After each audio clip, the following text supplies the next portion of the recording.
In an ever-evolving digital landscape, for your business to thrive, you must adapt or die. Welcome to Marketing in the Age of AI, the podcast helping you harness the power of AI and marketing tools to revitalize and grow your business. And now here's your host, marketing expert and author of Authentic Marketing in the Age of AI, Emanuel Rose.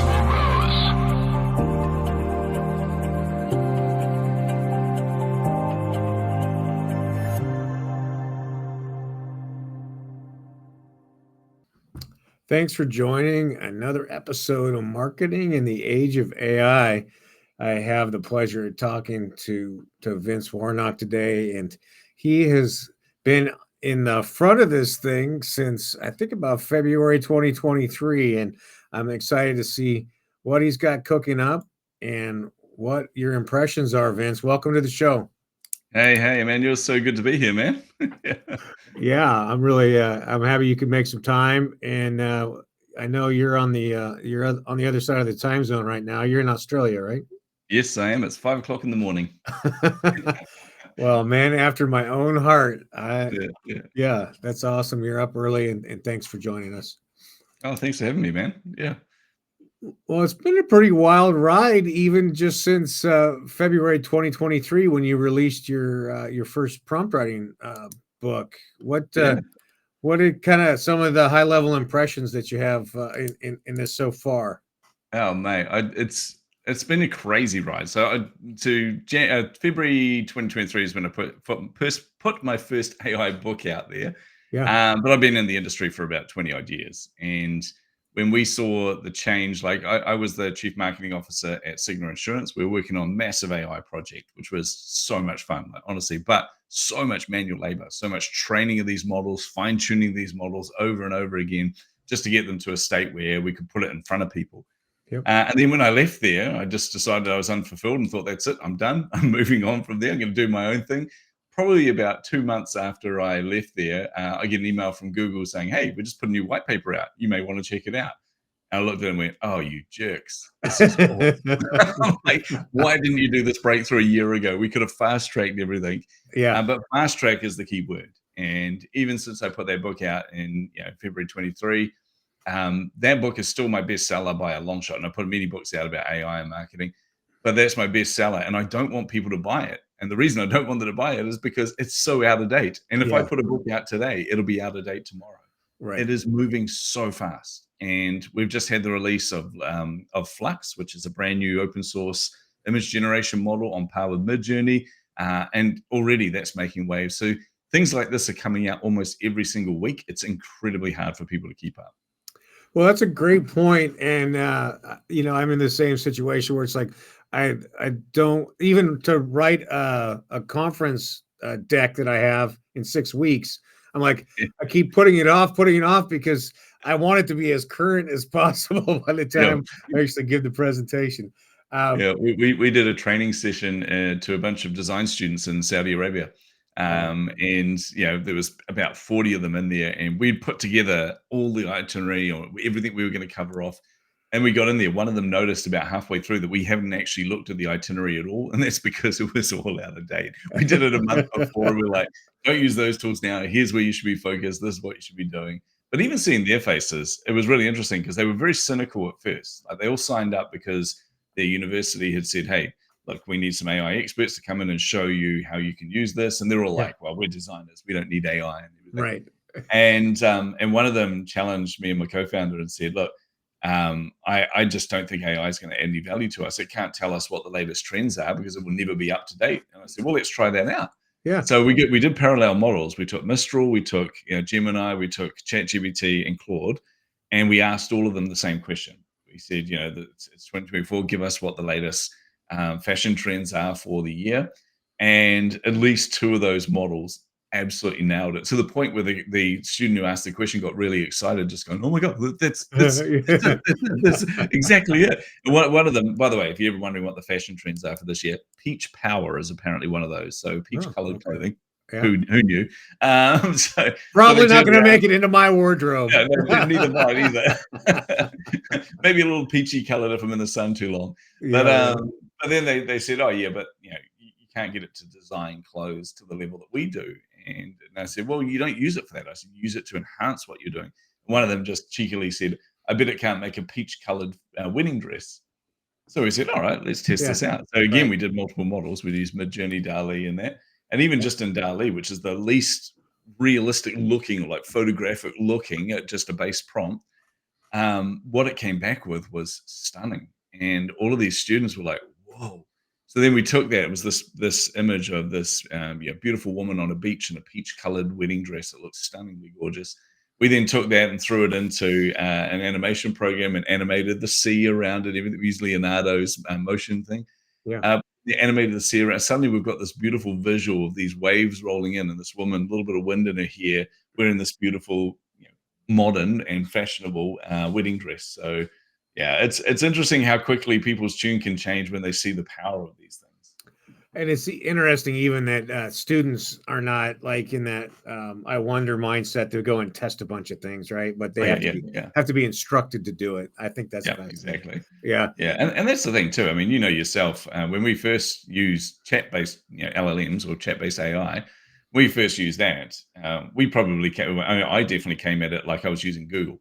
I Sure. came at Yeah. it and just tried to put a whole pile of keywords in there, Right. like write, email, blah blah blah blah blah blah, instead of having a conversation with it. And it took a little while to actually understand that this is like talking to a human being. Right. When you can get your head around that, it's so powerful. But not only that, it's so empowering. Like I was just talking to someone the other day who's an ADHD entrepreneur and they're early stage business owner. And they're going, "Well, hey, I don't have the money to hire a designer." Right? They're doing all the designs themselves. They're using Canva. They managed to pay for that. And then they're like, "Well, I just can't afford stock images. I can use what's in Canva, but everyone else uses those as well." So now they're using, like, they've paid for ChatGPT and they're using DALL-E for their imagery, Right. putting it into their posts. But they're also, now got basically a professional copywriter on hand. They've got a professional marketer on hand. They've got all the things that they need to elevate them to the point where they could probably hire those people rather than having to fork out all the money now or just not have that level of experience in their business. So it's kind of crazy. And just seeing the look on his face when you can see he's elevating, he's putting this stuff out there that he's really proud of. It's really professional and it's looking really good. And he's like, "Oh my God, this is amazing. This is what I've always dreamt of." It is a magic lever, isn't it, for a one Oh, yeah. person show or a small startup Yeah, where it's an equalizer, really, isn't it? Because yeah. it's you come in as a one-person show who's just starting out in business, but you now have the same abilities and the same access that people that have been in business for a very long time. And that's what I love about AI, probably more than anything. Is we do a lot of work with one of my businesses around helping and empowering women in at-risk situations, so either at-risk countries or at-risk situations financially and things, and helping them to use AI to create financial freedom. And when you see that, tools that were only ever available to your, Jeff Bezos and your your Mark Zuckerbergs of the world, basically people with a huge amount of money, Yeah. now in the hands of people that can actually use this to make their lives better. This is an empowering, it's a very powerful thing to see. So yeah, we've just been able to see so many people break through. And that's the part of AI that doesn't get talked about enough. Yeah, that's true. I have a question though, Vince. How do you recommend that people stay on top of this exploding database of tools and techniques and processes? Magic is the only way. No, so get yourself a crystal ball and try and work it out. Look, the hard way is to go through and obviously consume. Like I take time every single day. Now I'm in the position, luckily, with my businesses where people approach me and say, "Hey, I've got a new tool. I've got this new technology. Can you test this for me? Can you come on the board?" All those kind of things. Yeah. So I kind of get stuff put across me. But even then, Flux surprised me. Like I'm like usually on point with most AI tools that are coming out, and all of a sudden Flux dropped, and I'm like, "Wait, am I not in the in crowd anymore?" Like, I didn't hear about this. I'm talking to all the other AI influencers. They go, "Dude, we had no idea either." I'm like, "Oh, phew, it's not just me." I felt like Yeah, I'd been ostracized. that's funny. But it's following all, taking time every single day to follow the YouTube videos, follow the news and things like that as well. Or I mean, this shameless plug time here, Emanuel, No, go but ahead. we That's actually put fine. together a program for this called AI Amplified, and it's really simple. It is just a simple, low cost per month subscription, and you get access to advanced prompts that you can copy and paste. You get access to tutorials on how to use all the basic systems.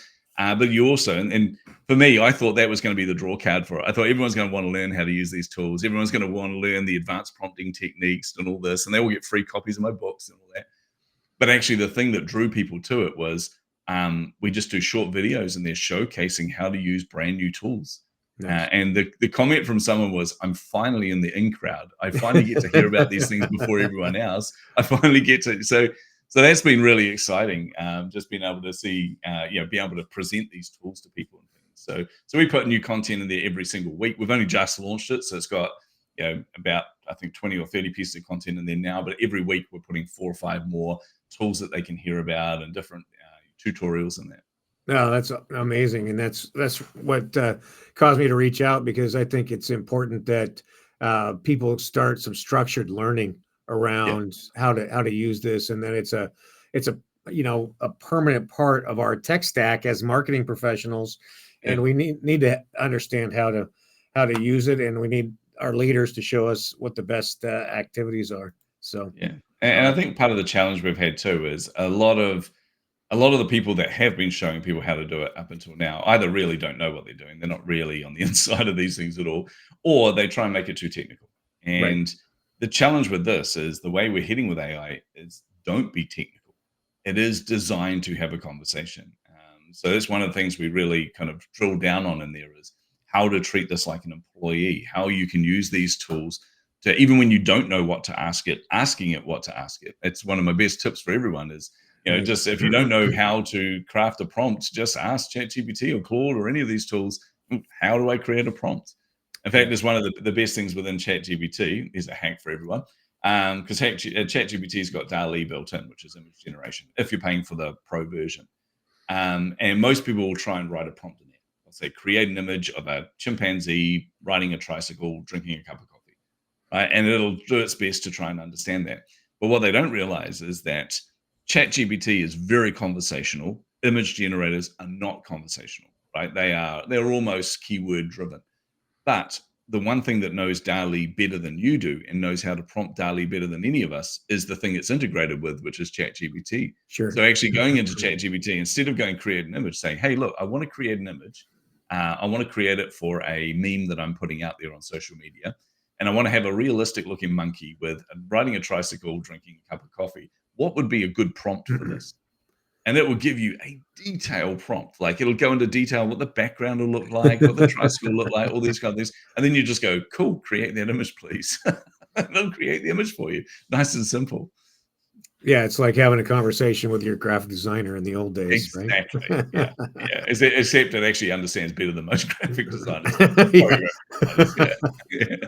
Well, that's good. I like that. It got 1 or 2 other high-level prompt guidances for us who are not the expert prompt writers. Well, one of the things that everyone's trying to do is try and make ChatGPT and Claude and all these things sound more human.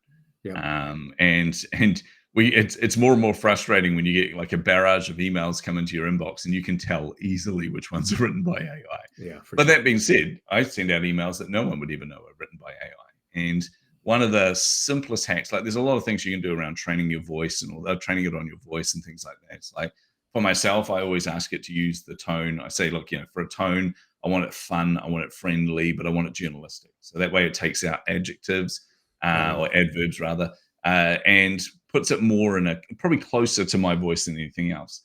But one of the best hacks you can ever do whenever you're writing or you want it to write something for you, is just say to it, I don't want it to sound like AI wrote this. Nice. It actually understands its own nuances. Like AI systems understand that they're putting adverbs in everything. Everything is, really long adverbs and things before it. It's like the I can't even think of an adverb now. I've trained them out of my brain, man. But like if you tell it you don't want it to sound like AI, it will actually rewrite that closer to a humanistic voice. And in a lot of cases, we've been able to even get that past AI detectives, which that's awesome. Yep. Yeah. And then where do you sit on the idea of directing it to look at past work and things that are that you've already published? Well, I mean, there's a challenge with this. So if you're a competent writer, that's a great thing to do. Like I write, I've published 10 best-selling books, so I write for a living. It's kind of what I do, Yep. and also we publish other people's books, which I have to go through all those. Despite, by the way, having ADHD and finding it really difficult to read a book, so You know how to every one of my clients, persevere. yeah, every one of my clients' books, man. People don't realize this. Every one of my clients' books, I personally read them, but I have to read them probably 7 times compared to everyone else Yeah, because I can't just look at a page of text and consume that. My brain just goes, dude, it ain't happening. Like that, right. I'm overwhelmed right now. This is not going to happen. So, but anyway, because of that, I'm a very competent writer. So I will train it on my previous works, and it'll be in my voice. Nice. But the problem is, if you're not a very competent writer or you're not sure about your writing style, training it on that means it's just going to replicate, the level that you're at now. But you really want it to level you up. You want it to Yep. make you sound even more professional or more journalistic or more better. So actually, it's a difficult one there where you want to train it on your voice, but in prompting it, ask it to enhance that. Ask it to make you sound more professional or more journalistic. I like that. That's a good idea. Um, I think the other thing I wanted to ask you about was just if you have a couple of tools around just this client content journey and how we can start to take the ICP and work it through the content journey and embellish what a 1 or 2 person marketing shop would do. Yeah, oh, definitely. I mean, the key thing with that is, well, there's two aspects to that actually. The key thing is most of, like Claude and ChatGPT, which are my two favorites, by the way. I know I try to be unbiased and say, hey, Gemini's out there and it's really powerful, which it is. The new models, benchmark wise at least, is looking really, really good. However, Claude and ChatGPT are the two best models by Yep. a considerable long shot. I reckon Mistral's just after them. But these tools will actually guide you on that journey. If you treat them as though, and this is what we do, we actually say to it, look, acting as a professional marketing agency, with over 20 years experience, acting as an agency that has won many awards on helping clients to get results, helping generate leads, all these kind of things. Then ask it the questions and just say to it, look, I want to put together a marketing plan. What are the key questions you should ask me? And it will ask you the questions like, who is your ideal customer? And you go, I'm not sure. I think my ideal customer is this. And then it'll ask you follow-up questions. So get it in the mode of actually asking you, and even tell it, if you don't know, don't make something up, ask me and we'll have a Nice. conversation. Yep. So actually getting it to help that process with you, it will draft a really solid plan.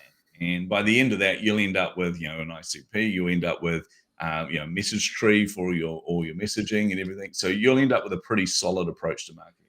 But the other aspect there, and this is the bit that excites me the most, is half the time you don't even need to do that. You just need to get it to do it for you. And what I mean by that is we're setting up some pretty advanced AI automations. And I say advanced, they're advanced to build, they're not advanced to use. One of my clients at the moment, Emanuel, like he's over the moon. He's an influencer that just doesn't have time. Like he travels everywhere and he will Yep. get to a place and he's like, oh man, I've got to quickly jump on a train somewhere, but I want to capture this moment. So he'll take a few photos and he's like, oh, but I can't write up a post now. So he'll actually just jump on his phone. We've set this up for him. He goes into a Slack channel and just leaves a voice message. And Nice. you'll see something like, I don't know, the Louvre, the museum. You'll see the Louvre and he'll go, quickly leave a voice message and go, okay, I want a blog post about the power of established museums like the Louvre and their influence on our modern designs, or something like that. And they'll push stop.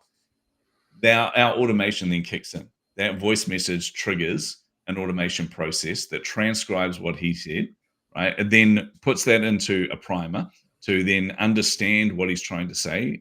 Takes that, goes out to Perplexity and says, I want 3 pieces of supporting information or 3 to 5 pieces of supporting information, from recent, basically in the last month. So whether they're news reports, whether they're commentary from major commentators out there, whether it's a tweet from someone, whether it's whatever, something that's going to add some credibility to this, pulls that back in, puts it into another primer, then goes into ChatGPT, writes out a full blog post of this using our best practice around virality, so more chance of going viral, then creates an image around that and everything. So from his perspective, here's what the process looks like. He leaves that voice message. About 15 minutes later, depending on the cycle that we've got it running on, he will get a ping and he'll go into Airtable, which we've set up for him. It'll have the blog post there. He can look at that and go, oh, I love that. approve, or he can go, I'm not happy with that, rerun. And then if he approves it, it goes through and says, here's the image for this. Do you like this? Approve or rerun. Once he approves that, it will post that blog post to his website. Then we'll rewrite that for LinkedIn post, a Facebook post, an Instagram post, and a tweet, and Beautiful. Automatically post those to his different platforms. So his process is literally leave a voice message, click approve twice, and then everything is posted out there. So his content is like 100 times what it was before. So from a marketing perspective, that is powerful. Yep. That means you don't need to have, and well, I mean, I'm saying this as a marketer, saying you don't need an overall marketing strategy. You totally do, obviously. But from his perspective, he's just like, hey, it just means I can get on doing what I'm doing. This marketing is happening behind me and it's getting results. And he is getting huge results from this. That's amazing. That's the stuff that really excites me. Yeah. Well, I love that use case and that connection that you've made between somebody's experience and then generating. You also threw in Perplexity, which I think people need to pay attention to in terms of a tool that does a great job of actually citing content versus hallucinations. Yeah. Well, it's an RAG model. So most things like ChatGPT and Claude are what we call generative models. Yep. So that means that they understand language and they're having a conversation with you and they're making things up. And sometimes, as you said, hallucinations, sometimes they're making things up completely. They're not just making up content. Sometimes they're making up facts. And you're like, that's not true. Right. Whereas with Perplexity, it's a retrieval and generative model, an RAG model, which means that when you're asking it for information, it's making up the conversational side of that. But the factual side of that comes from cited sources, comes from information that's being fed into it that is authoritative. So really powerful for your writing, really powerful for your content. Well, I want to end with one last question because it's so cutting edge, which is, what about GEO, generative engine optimization? How do we start to capture that? Mate, for me, I'm not on that side very much, but I can say it's probably a case of waiting for QStar to come out, or Raspberry, as we're calling it now. So waiting for some of these more, and this is an interesting point, because we talk about AGI, or artificial general intelligence. We talk about that kind of next, that quantum leap of AI, where AI is as powerful and as understanding as a human being. So everyone's looking for when is AGI, when is AGI? I would argue it's already here. Certainly when I'm dealing with ChatGPT, Claude, Gemini, they're more intelligent than most people I've talked to. So from an AGI perspective, I think it's pretty accurate, you know? But so as these tools get more and more powerful, I think things like that are going to be a lot easier. I love it. Vince, how do people get in touch with you and when they want to have a conversation with you? Super easy. Go to chasingtheinsights.com. That's it. It's the home of my podcast, the home of my books. You'll see a menu link there for AI Amplified. That's the program I was talking about, where we give you the latest tools that are out there, and we give you prompting techniques, and we give you, tutorials on these platforms. It's only $15 a month at the moment, but that is going to change. So everyone better get in there really quickly. We had so much interest in it. We're going to be putting the price up to $30 a month very, very soon. So but no, I make it real easy. Reach out to me on social media. I'm always keen to meet new people, always keen to help people as well. It's just kind of what I love doing. Yeah, well, I really appreciate your time today, and thank you so much for sharing all that with us. It's been an absolute pleasure. Anytime you and I catch up, it's always a lot of fun. Well, I'm looking forward to talking to you again in a few months and seeing what's changed. So thanks, Vince. Cheers. Okay, cheers. Thanks for listening to Marketing in the Age of AI. Be sure to subscribe wherever you heard this podcast so you never miss a future episode. Your copy of Authentic Marketing in the Age of AI is available at Amazon.com or EmanuelRose.com. You can also connect with Emanuel on LinkedIn.